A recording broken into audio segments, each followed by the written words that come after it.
tremendous charitable work. I don't know if anybody out there purchased one of his support race director head wraps. All the proceeds, he actually raised $28,000 for local race directors. He partnered up with local Coast Mountain Trail Running. And a little bit more recently, actually, one thing that blew my mind was his 100-mile treadmill feat, which he raised $15,000 for BC Search and Rescue. So if you can imagine 25 hours, 53 minutes, and 42 seconds on a treadmill, 17,000 feet of climbing. I don't like treadmills at all, so that's just terrifying to me. He's also a coach with Ridgeline Athletics. So if you guys are looking for a trail ultra coach, ridgelineathletics.com. Race director for Coast Mountain Trail Running. So if you guys have heard of Bucking Hell, love the name. Squamish 50. Those are just a couple of the big events that they're responsible for. And now I don't want you guys to be offended. I don't want to lose any guests or attendees tonight, but he's also an Oilers fan. So try not to hold that against him. He's a really nice guy, and we're really honored to have him tonight. So on that note, I actually have my Leafs jersey there just to kind of counter that, but we both don't really have a lot to brag about lately. So on that note, welcome, Gary. Thanks very much for joining us tonight. Really appreciate you taking the time. So perhaps you can let us know, how are things going with you and your family out west? What's been going on the last few weeks for you? Yeah, well, thanks for having me, and hello to everybody. Thanks for tuning in tonight. I see I'm being outbearded, which is embarrassing to start with, so thanks for that, Joel. Things are going well. We're in Chilliwack, BC, which is just an hour east of Vancouver. You mentioned I did my first ultra in 2004. That was when I first moved to British Columbia, to Whistler. And we are closing in on our 1-year home anniversary for purchasing our first ever house in Chilliwack. So we're very excited for how that's worked out for us. And and thankfully we've got some beautiful weather right now, and we've got some summer-like conditions unfolding this weekend. So all in all, outside of the big issues we're up against, life is good. Very cool. Very happy to hear that. So I might as well kick things off with just a quick question that I've had. And this may seem a little bit, maybe might help some other people that may not be as familiar with you, but to take a step back. So you're born and raised in Newfoundland, ended up in British Columbia. How the hell did you end up in the ultra trail running world instead of like hockey or something? That's a very long answer question, so I'm going to do my best to answer it in a reasonable time frame. The shortest way I can think to answer that is I was born and raised in Newfoundland. I moved to Banff, Alberta for what was supposed to be a 6-month stint when I was 19 and dropped out of university. I'd never been to the mountains before and always wanted to kind of experience that and learn to ski. I fell in love with the mountains and the Rockies right away. Ended up never really returning to Newfoundland for any extended period thereafter. Getting into the ultra distance running world, I did play hockey. I played for 22 years.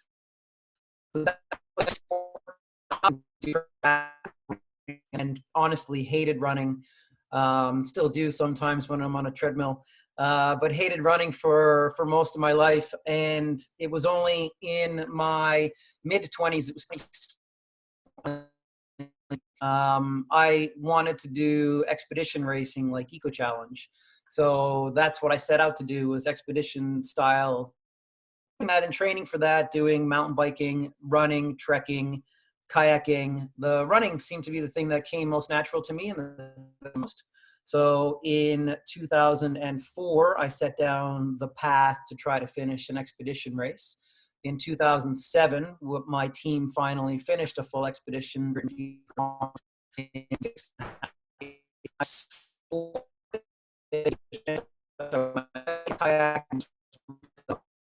And easiest. So in 2008, I officially turned 100% to ultra distance running. I ran my first ever 100-mile.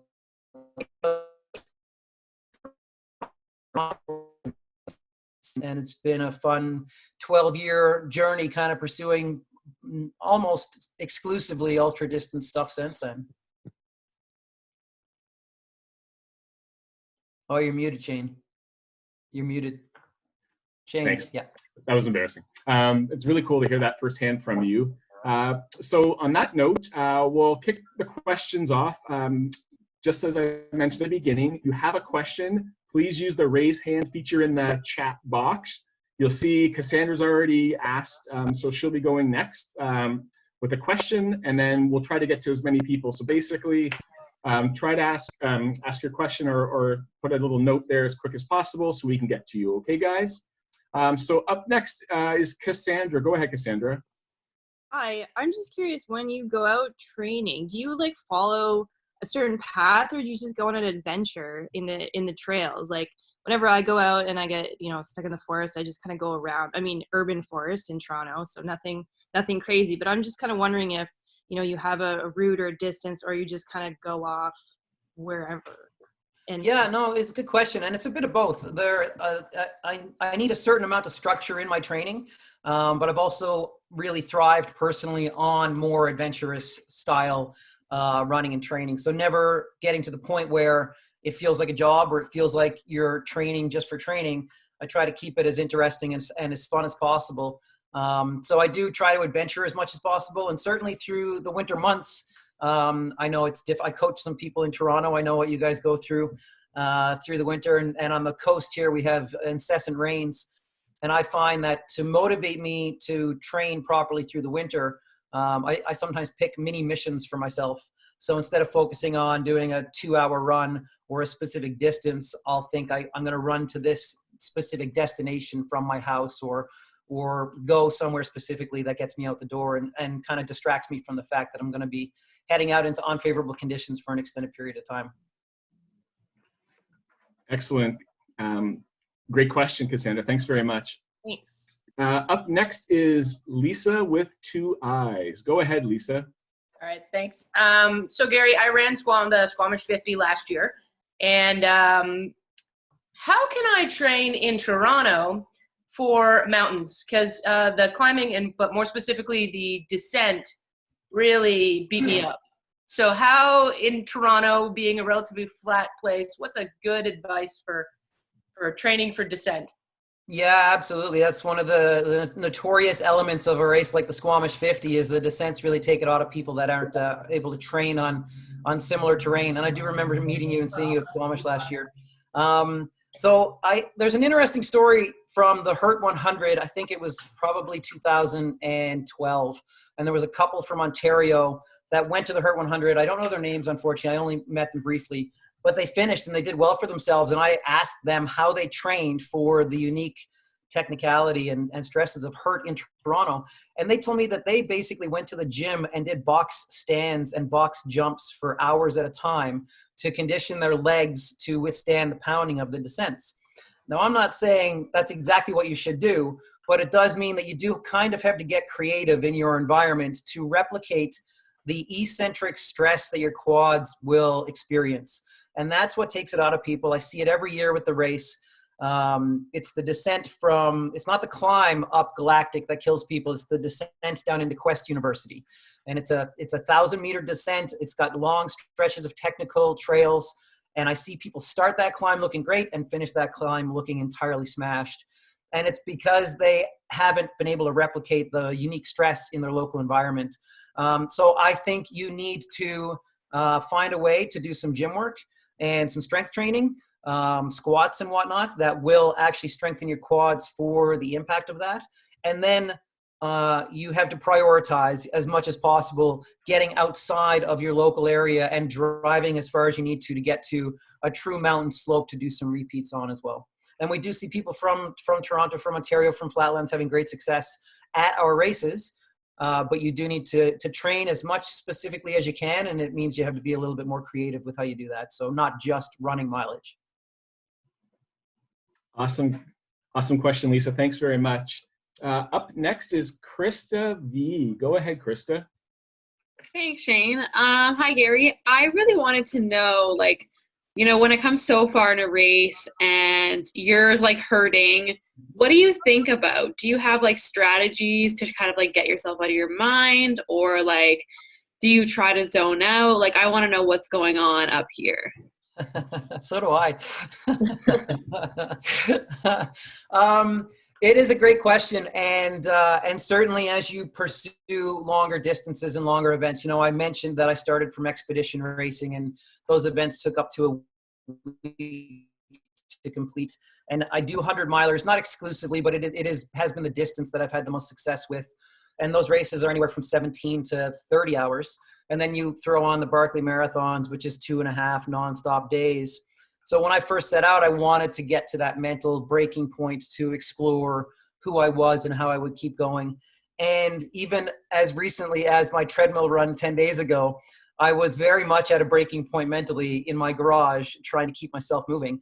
And I had to default to some strategies to not lose focus. Primary amongst it is to keep your feet moving. So during my treadmill run in my garage, I ended up walking 3 miles an hour for hours on end just to keep moving towards the end goal. So one of the first things, when it gets really tough is people often stop and struggle to continue. So you need to initially find a way to just keep yourself moving and biting off, a tiny bit at a time. But for me, when it gets to that point, sometimes it's just a matter of getting outside of your own head. So we spend a lot of time in our own heads in these endeavors, and we can be our own worst enemies. A prime example from the Barkley a couple of years ago was I did reach my breaking point. I did think it was impossible to continue on, and I needed to default to a mantra and to repeat it and to not internalize and think about how I felt and think about the impossibility of what I was up against and do the math of it all. So very literally for 25 straight minutes, at one point climbing one of the slopes where I really thought my race was over, I repeated the simple phrase, I can do this and I will do this. And I said it out.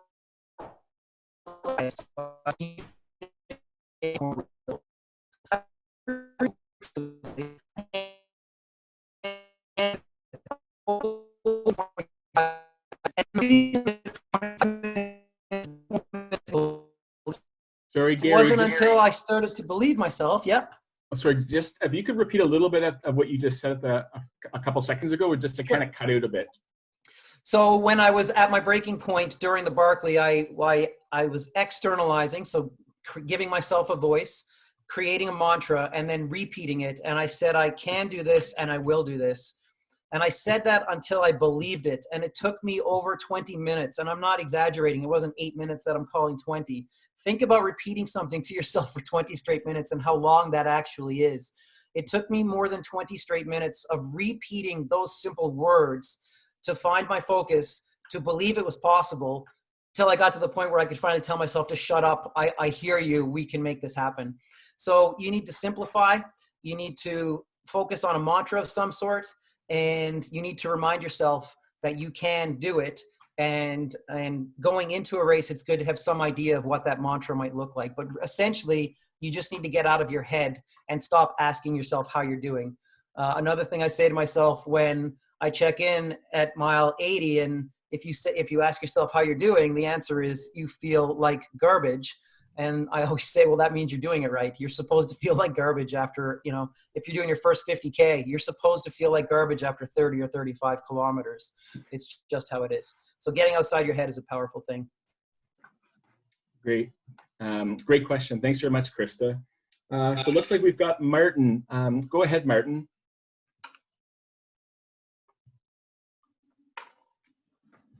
I don't know if you're on mute, Martin. Sorry, guys. Hi, it's Martin and Nadia from Burlington here. Hi, Gary. Hi, Shane. Thank you so much for the opportunity, guys. Congratulations on the 100-mile treadmill, Gary. That's amazing, and the belt buckle, well deserved. Just curious to find out from you, what does trail running give you that no other sport can offer? Thank you. Yeah, is my mic working? Can you hear me? Yeah, it was just cutting out a little bit earlier, but it's okay now. Okay, because it's telling me it's not working. If it does, please flag me or something. What does trail running give me that that other stuff hasn't? So I came to this through the adventurous pursuit of adventure racing. I've never run a marathon. I've done some half marathons, but like I mentioned, I wasn't a runner, so running didn't inspire me.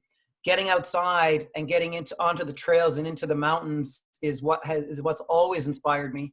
And for me, you know, removing all race bibs and all race finish lines and everything else, and none of that truly matters to me in the end, because what I thrive on is simply being outside and enjoying exploration. And that's what speaks to me the most. So even if races didn't exist, I would still be living my life very comparably to how I do right now, because it means so much to me. I do everything I possibly can to get outside on the trails, in the mountains, in some capacity, on a near daily basis. And I'm 43 now, so I've had to rework how that goes, because I can't do what I could do 10 years ago and just run 7 days a week, endless mileage. So now I have a mountain bike and a gravel bike, and I do more hiking, and whatever it takes for me to simply get outside on the trails is a victory. And that's what's always spoken to me and always will. Thank you, Thanks very Martin. much. Thank you. Excellent question. Thanks very much, Martin. So up next we have Deckel. Go ahead, Deckel. You're on mute still. Hi. Hi. Hey, Gary. Hey, Shane. My question's might be like a lighthearted one. Just want to ask, what kind of like fun format of ultra racing that like maybe your top ones that more unique that you like? Like the ones that I sort of know of and done are just loops. So what are some unique ones? Some unique racing formats? Yeah. So, I mean, I'm sure most people have seen the other Lazarus Lake races that he's come up with. And the Big's Backyard I love how he has structured so many of his events to find a different way to tap into the absolute human spirit, where what is your breaking point. So Big's Backyard, if you're not familiar, is a 4.17 mile loop from his backyard. It alternates between pavement and trail, and runners have to complete one lap every 60 minutes until they can go no further. And only one person wins, and everybody else is a DNF. It's a race that's spoken to me. I would actually like to try it at some point. It's kind of the antithesis of Barkley for how training would go. But I think any event that interests any element of differentiation is something that's quite neat. There's another race in Washington State. I just learned of it in January. On a similar format, they have a loop that you have to run per hour, but for every hour you lose a minute to be able to complete the loop. So eventually it's down to the point where you have to run faster and faster as you're out there longer and longer, and it gets rid of the field pretty quickly in the end. So I think anything that's different than the standard is quite intriguing. Thank you, Deckel. Coming up next, we've got Mark St. Louis. Go ahead, Mark. Hey, Gary, thanks again, for joining us. And I think you inspired Lisa there with that, with dropping a minute. She seemed pretty excited with that. So a few of us in the room here last year took on an event called Run to Montreal. And basically it was a team relay from Toronto to Montreal. And we were about 60 plus hours. And I know you've talked about this in Where Dreams Go to Die, but sleep deprivation. And I know that comes into play. And where I'm thinking is for the average mortal, a lot of people run Ragnars, and you know, I've captained a couple of teams, and the one thing I always say to them is, it's not the running that's going to get you, it's the sleep deprivation and having to go, in that case, about every 6 or 7 hours. So how do you manage that? How do you train for that even?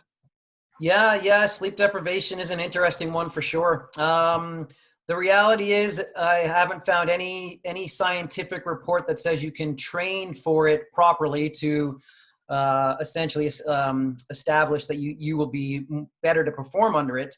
But you can certainly get prepared for it and what you will experience there. So for sleep deprivation, first and foremost, one thing that you want to focus on if you know you're going into a sleep deprivation race, a sleep deprivation state, there is science that does say that the more sleep you get in the days leading up to going into sleep deprivation, the better you will be able to handle it once you're in it. So the number one recommendation is, if you're going into an event like that, you want to sleep if you're regular, I sleep 7 to 8 hours a night. I would try to sleep 8 to 10 hours a night in the days leading up to Barkley, as an example. Not generally possible, but recommended as much as possible.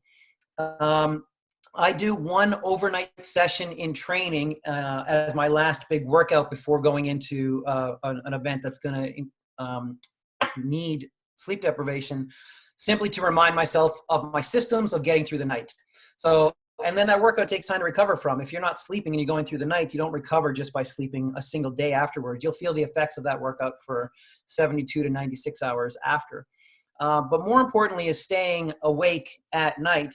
And a couple of strategies that help with that in particular is a headlamp that is at least 300 plus lumens that you are always burning on its highest function. So years ago when ultra running first started, it was all about these small AAA headlamps that people had, and they were 75 lumens, and runners would try to make it through the night with these. And what happens is you can't illuminate the trail, so you create eye fatigue, which creates mental fatigue, which creates physical fatigue. So I've had great success, and the people I coach have had great success by simply finding a headlamp that has a high lumen and keeping enough battery power on you to always have it on its highest beam, because then you're helping to counteract your circadian rhythms, which naturally want to put you to sleep. Introducing music, for me, the hardest hours are about 2 a.m. to 4 a.m. Generally by 4:35, I start to come around a little bit into the next day. So I'll preemptively prepare for those 2 to 3 hours by having a music set ready to go and not utilizing it prior to that. So it does help prop me up. But there's nothing I found that says you can train specifically to be more resilient at sleep deprivation, but simply getting more sleep and then being able to stay more awake throughout the night due to headlamps, music. Caffeine is something you don't want to experiment with in an event, so it's a matter of if you have experience with that or not. And some people will cut caffeine for weeks leading into an event because it will give more of a spike effect. I don't do that. I just kind of do my own thing, and I don't specifically consume caffeine all night long because I find that it ends up dehydrating me and consuming more fluids. Cool. Thank you. Yep. Thanks very much, Mark. So looks like we have, looks like Lisa. Lisa, you had a question. I believe it was Lisa's son. Oh, I think it was, yeah. Yes, Thanks. Hi, Shane. Hi, Gary. Nice to see you. I'd love if you could just talk a little bit about the balance of being a parent with training, and how sort of how it all works together in terms of putting in these big efforts, but then needing to show up for your family in a really beautiful way. And then how you and Linda, because obviously she is also an endurance ultra athlete, and how you make space for each other, and then how you show up in your parenting in the midst of these big challenges.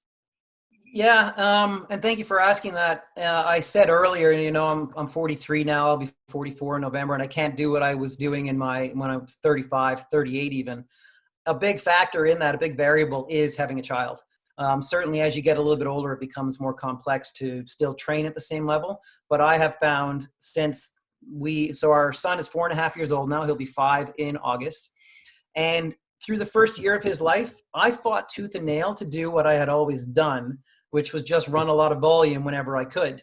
And I wasn't recovering. I wasn't sleeping. I was being beat down from it. And it took me a while to accept my pride that I couldn't do the same training now that I could before having a family.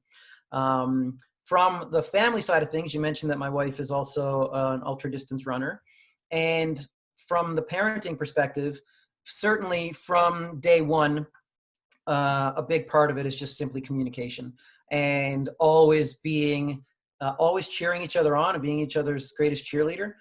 When I pursue the Barkley on an annual basis, which I hope to put to rest at some point, Linda also gets her big goal race for the year, which would typically be a September or a fall-based 100-miler, because that means that she can support me while I am putting a bit of a strain and a stress on the family.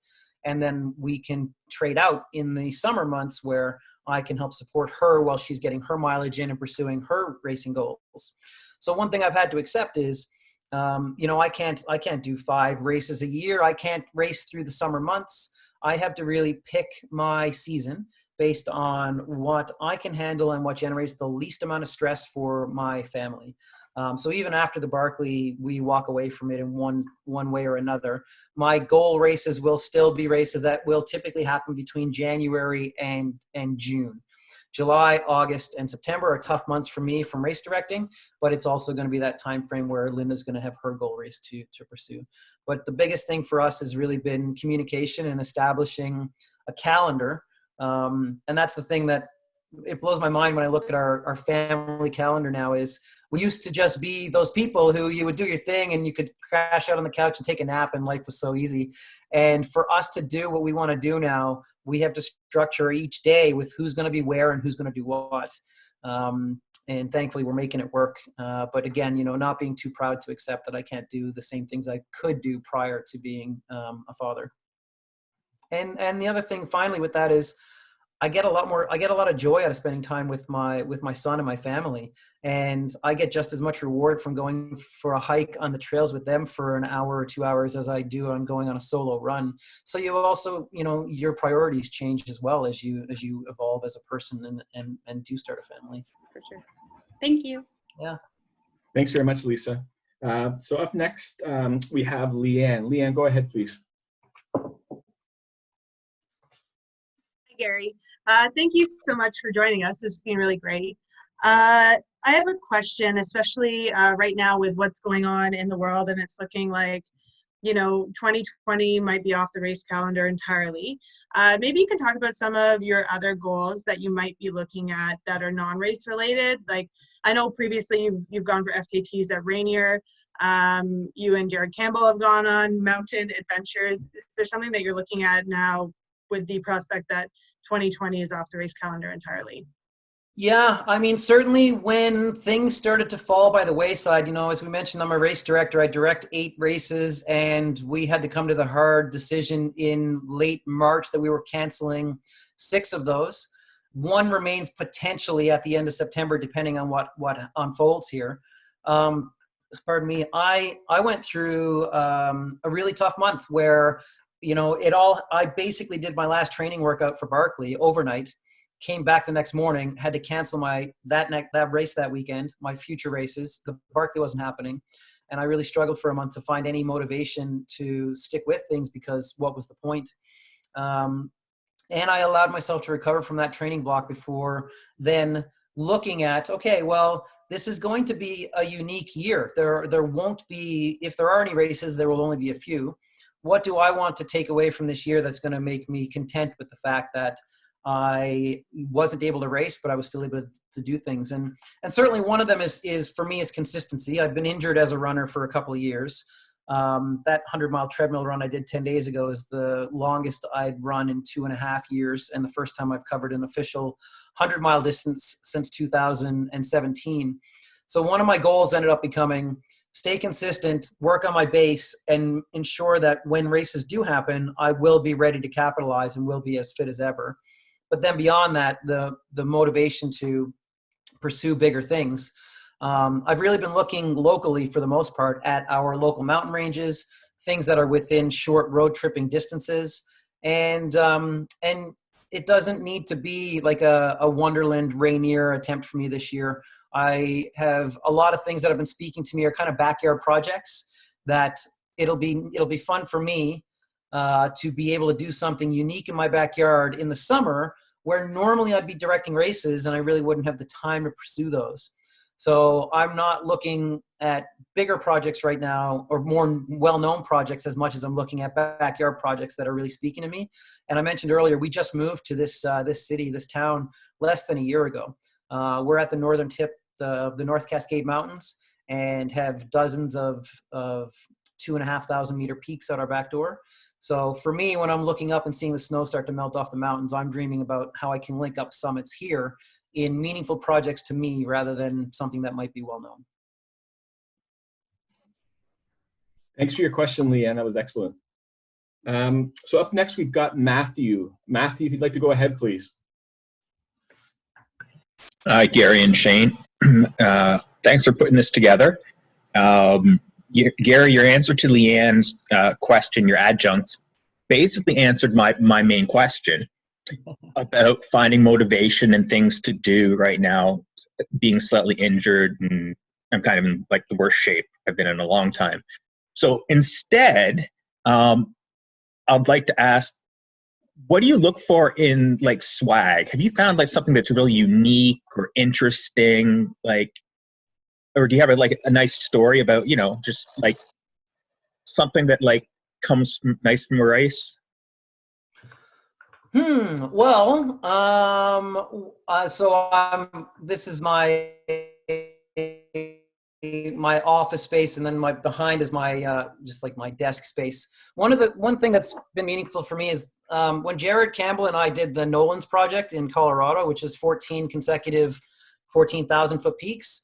We went into a local coffee shop, and they had these really neat wooden. It's just a representation of the mountains in Colorado there. So I bought 3 of these, and so we started on the 28th on Shivano, and we finished on the 30th on Massif. So this is the first and the final. And then there was one that we turned around on and had to drop off the mountain. So I bought that one, and I sent it to Jared as a reminder that even when we quit, we don't really quit on ourselves. So yeah, that's a fun little, we just found those in a coffee shop, and it brings back some really, really powerful memories of a really positive experience. Oh, thanks. That's a fantastic story. Thank you. Thank you, Matthew. Great question. So Gary, I have a quick question for you. Japan keeps popping up in a lot of our Zoom chats lately. And as soon as I found out about your 100-miler in Mount Fuji, I had a ton of questions. I'd be able to do a whole call on that. Yeah. When you think of that event, what type of things or emotions or feelings or things come to mind? So I ran Fuji 3 times. I finished it twice. I had my best race in my first go. My wife, we went to Japan for 2.5 weeks, almost 3 weeks the first time.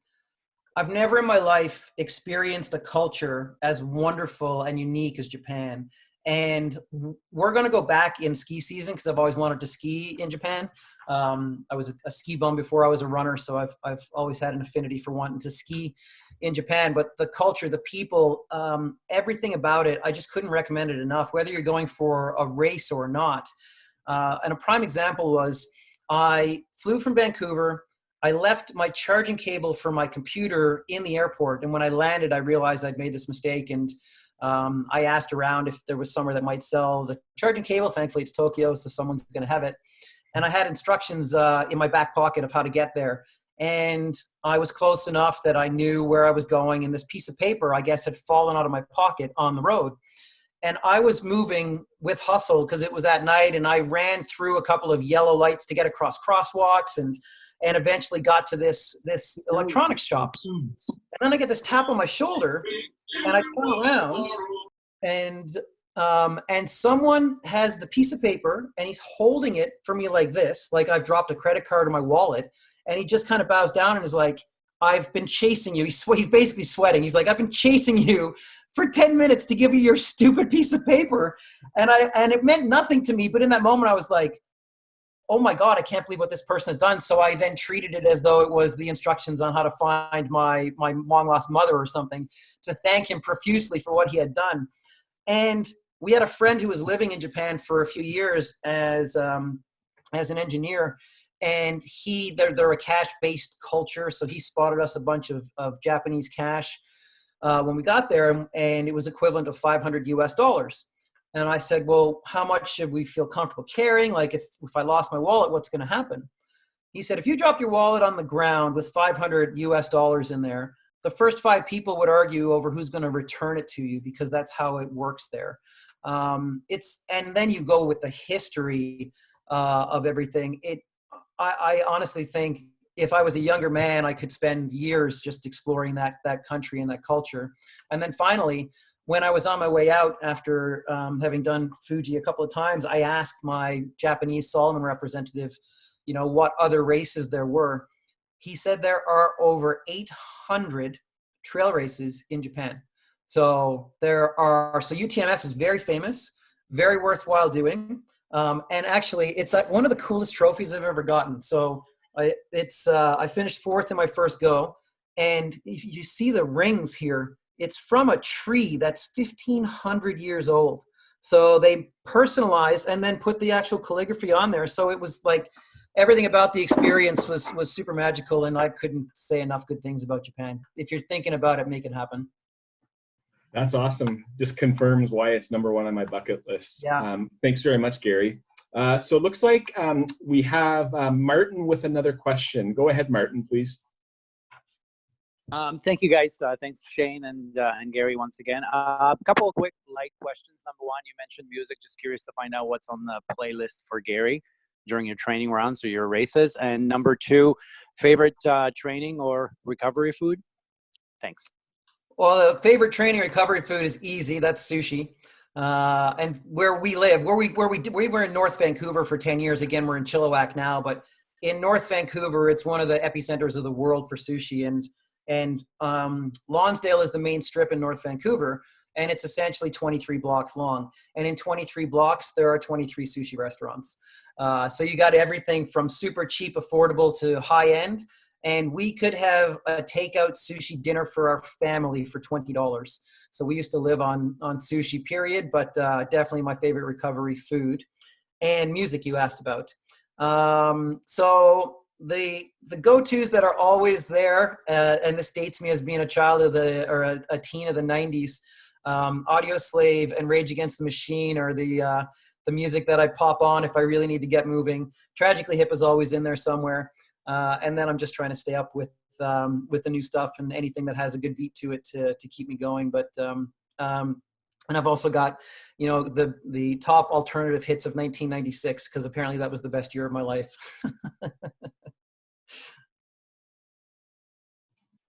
Great question. Thanks again, Martin. So it looks like we've got a quick time check right now. We're approaching, looks like around the 40-minute mark. So what I was wondering if we could do maybe 2 more questions, a quick photo, and then we'll wrap. How does that sound, Gary? Sounds great. Thank you. You're smiling so far, which is good. This is. I always enjoy. Once I get going, I always enjoy catching up with people. It is fun, and I mean, we're all on lockdown. It's not like I've had a lot of socialization. So I mean, truthfully, I could probably go all night, but my wife is making dinner, and I do have to be present for my family.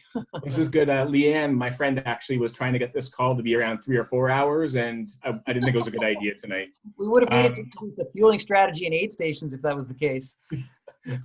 Okay, so looks like we have Cassandra with another question. Go ahead, Cassandra, please. Hey, so I'm just wondering, do you ever get to a hill and you like in a race or maybe in training, and you're just like that? No, like I'm walking up this hill, because I mean, especially trail racing for me, you walk up the hills and then you run when you can. So I'm just wondering, as an elite, are you like, no, I'm running up everything? Or if you have, regular people moments and you're like, no, I love your question, because I think one of the most common misconceptions is that even front runners are running everything, and it's just not true. So I walk hills all the time, absolutely all the time, in training, in racing. And the reality is, for training, you should be focused on an 80% of your volume easy and 20% of it with some form of intensity. There's a great book that's really worth reading if you're not familiar with training principles, called 80-20 Running. It's an audiobook as well, and it really does establish the science behind this. But the mistake most people make is the fun zone is running at a good clip. And most people, when they're not thinking about it, are doing 50% of their volume in the mid-range, which compromises your ability to get fitter or your fittest self. And included in that would be running hills unnecessarily. So when we coach people, one of the hardest things for initially is people to be forced to walk hills that they might not even need to walk, but for them to stay in the proper heart rate zone, in the proper training zone, they would be walking it. And then, a prime example of that in racing, when I raced my first ever HURT 100. So Shane mentioned that I've done HURT. I've run HURT 5 times. I DNF'd in January. I don't consider it a DNF because it was the longest I've run in over 2 years, and it was a success story. But the other 4 times I've run it, I've won 3 and I've finished second once. The first time I ever ran it was in 2010, and it was the second ever 100-miler that I had done. Nobody knew me from anybody. And when the race started, I had so much confidence in my fitness and the trails that I walked the first hill And I watched people that finished 12 hours behind me go merrily off running up the hill ahead of me. And it wasn't until 15 miles into the race that I moved up into the top 10. And it wasn't until mile 30 that I moved up into the lead. So I also experience and see people making those mistakes. So please enjoy walking your hills. Don't beat yourself up over it. And don't tell yourself that you should be running it, because the reality is you shouldn't be running it. And even the people at the front of the races are often walking hills if they're running intelligently. All right, thanks. I will keep walking up those hills. Yeah. Thanks very much, Cassandra. And looks like we have Peter with the final question, okay?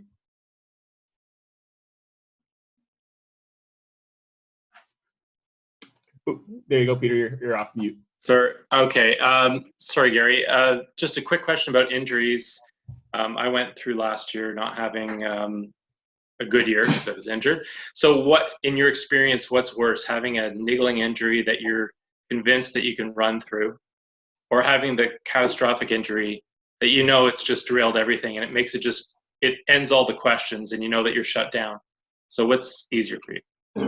Well, and again, through personal, but also through coaching people, I often think a bone break is one of the best things that can happen if it's a non-complex fracture, because there's a definitive you have to stop, and there's also a definitive in 8 to 10 weeks you're most likely going to be able to get back at things, and you can utilize those 8 to 10 weeks to come back and be strong. Whereas, having a really bad ankle roll or torn tendons or ligament issues, and it can plague people for extended periods of time.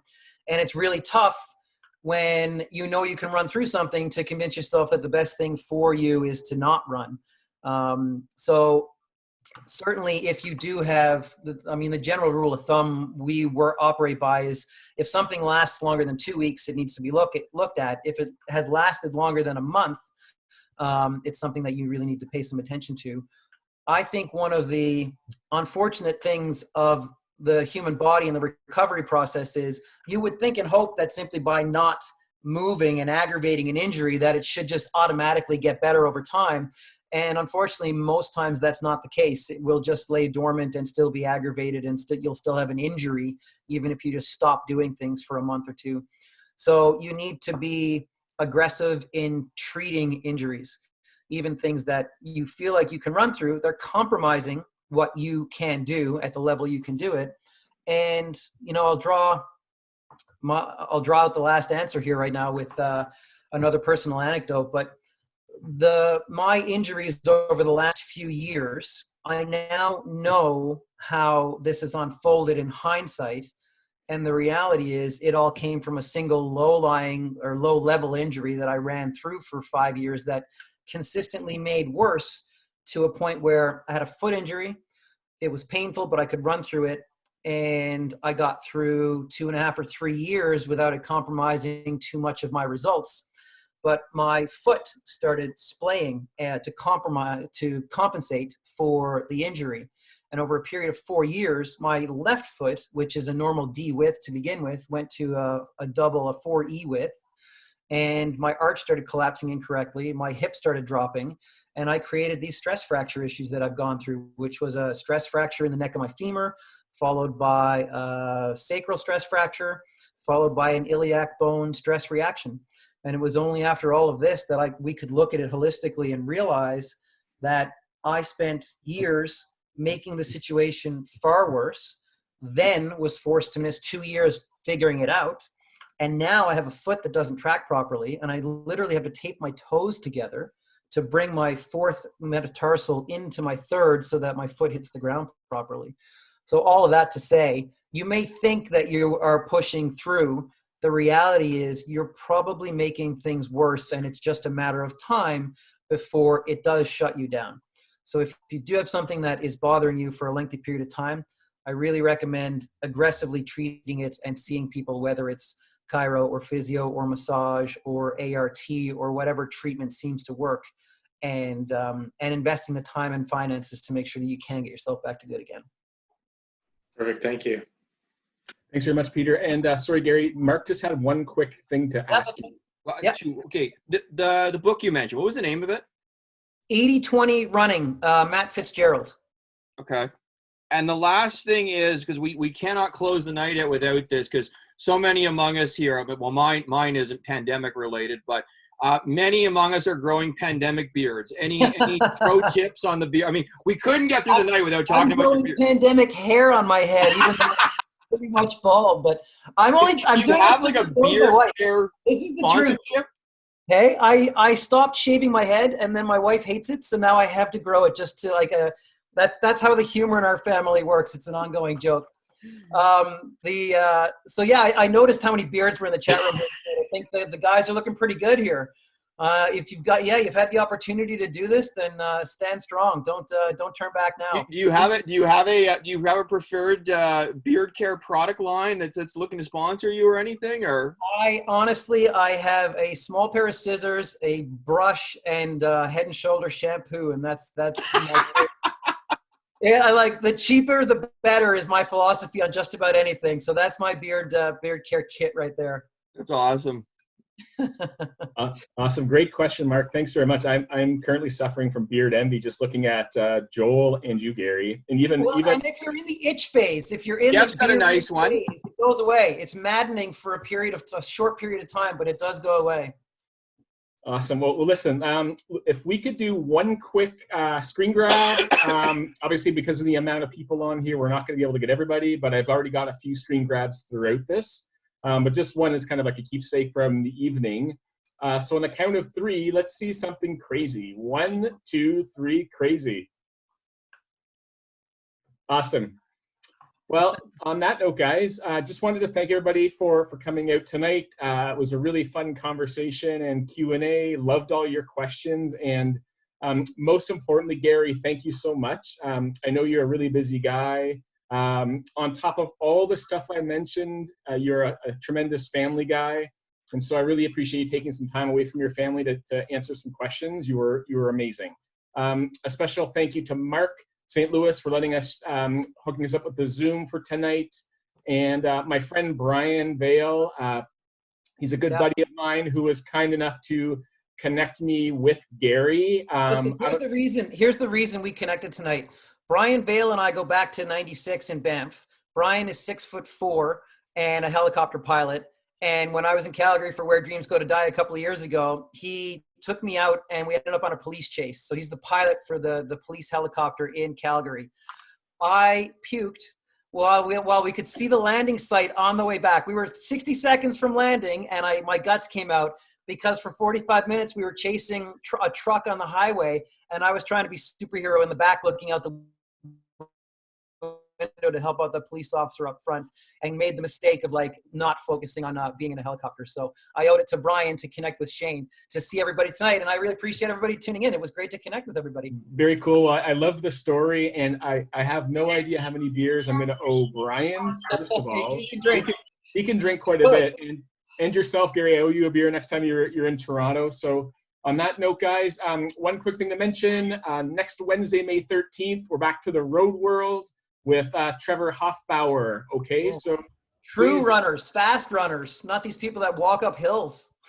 So one quick thing before we wrap. I sent Gary a quick note, and Gary's immediate response was, "Are you sure they're going to know who I am?" And and let me quantify that. I did a conference call with a group in Ontario a couple of years ago.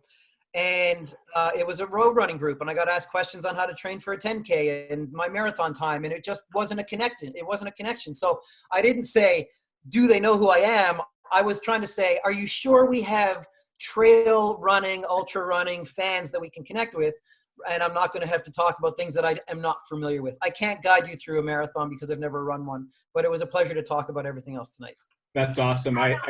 For fun, I was kind of thinking about just asking you about your first 5K, but I didn't think the joke would go over so well. I've never run a 5K. I have run the Vancouver Sun Run 10K 3 times. I've run a half marathon 5 times, but I haven't run anything on roads in, I think it's over 10 years now. And I always think I will eventually again, and I'm sure I will, but it just hasn't happened because there's too many fun things to do on the trails. Well, if it's any consolation, Gary, I used to have a coach, and he ran UTMB.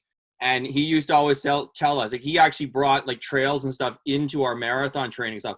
And he always said that. He said, optimize the run. Don't be afraid to walk the hills. Like, because like you say, somebody may pass you going up the hill, but you're going to pass 4 people going down the other side. Yeah, exactly that. 100%. Well, listen, thanks again, Gary. Thank you, everybody. Once again, Gary's coaching business, ridgelineathletics.com if you want to. And I'll tell you real quick there, Shane. Sorry to jump in. Yeah. So ridgelineathletics.com, we actually launched a free strength program recently. It's on our live plans on the site. So it's 3 strength workouts a week, and we update it and keep it refreshed on a rolling basis.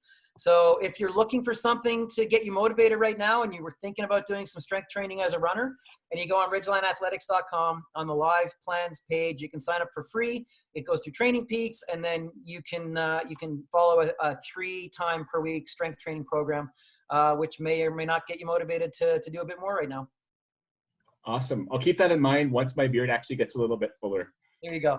Thank you, guys. Have a safe night, and shoot me a message if you have any questions, okay? Take care. Thanks, Bye, Gary. guys. Everybody, have a